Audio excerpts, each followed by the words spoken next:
The Harley-Davidson WLA remains one of the most influential motorcycles of the 20th century. Literally thousands of men had their motorcycling futures shaped by this exact model, and it still continues to make an impact today. Harley-Davidson in 1940 started producing the WLA shortly after a call from the U.S. government to make a military machine for military use. Initially, Indian and Harley both were competing for the large government contract. The U.S. government at the time says, we're looking for a 500cc flathead motorcycle for military use. So Indian went right on to producing the 741 motorcycle, 30 cubic inches, 3-speed transmission, light-duty machine. Harley at the time was already producing a 750cc machine in their model WL. The WL, excuse me, debuted in 1937. So Harley really already had the platform for the WLA already in place, and they were really easily able to convert to military production. In total, and although exact numbers aren't known, approximately 70 to 80,000 model WLAs were produced. The largest purchaser of WLAs was actually Russia, and they received over 30,000 units. Now, here at the museum, we actually display 5 different WLAs, each with their own unique story. I want to tell you about a couple of my favorites. This machine right here in front of me, again, 1942 WLA. This machine was actually used by the Air Force, Tinker Air Force Base in Oklahoma.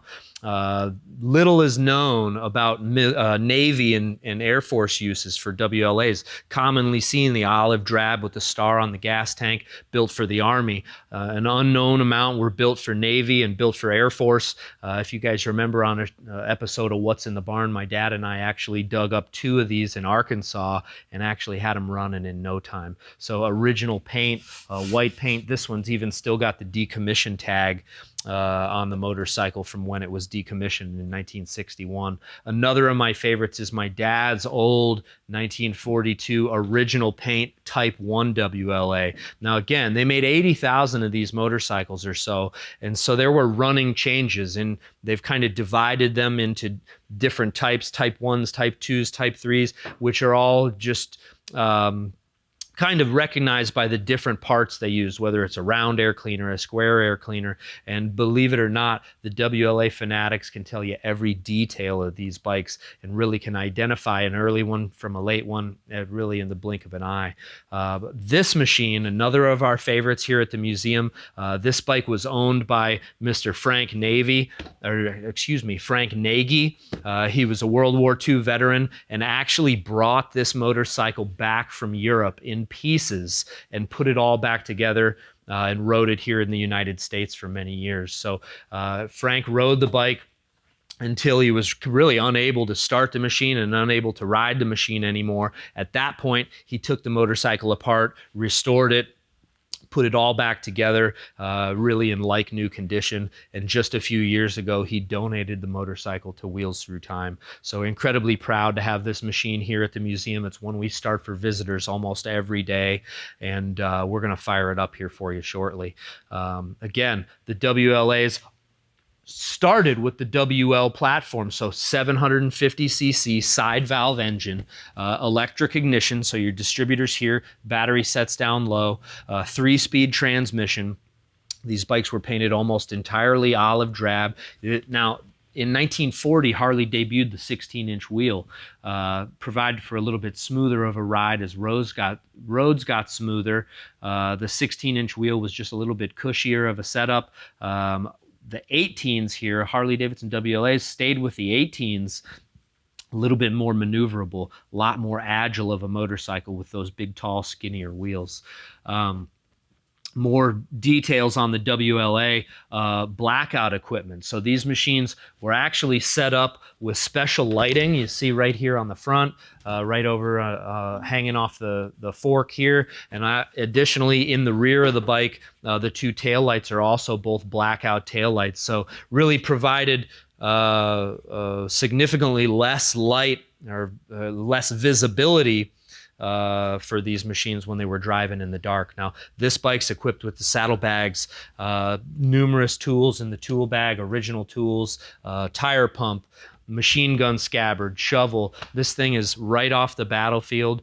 And when Frank restored this motorcycle, the pieces that were missing from the bike after years and years of use, he was actually able to source new old stock stuff for this bike. So really an amazing machine. We're going to crank these things up, and you got to remember the WLAs, they had to be easy to start, easy to ride, easy to work on. So we're going to get this thing fired up here and see how she goes. If we're lucky, we'll be able to fire this up with our hand.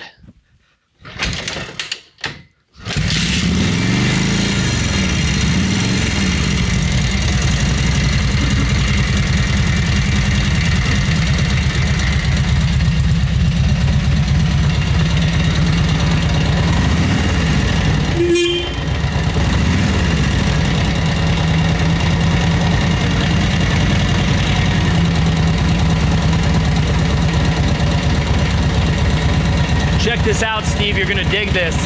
From brand new, this motorcycle has 2,433 miles on it. This is like a brand new bike.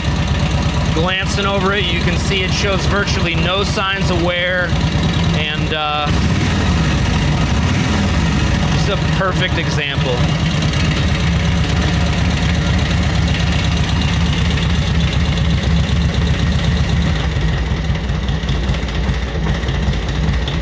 Quiet.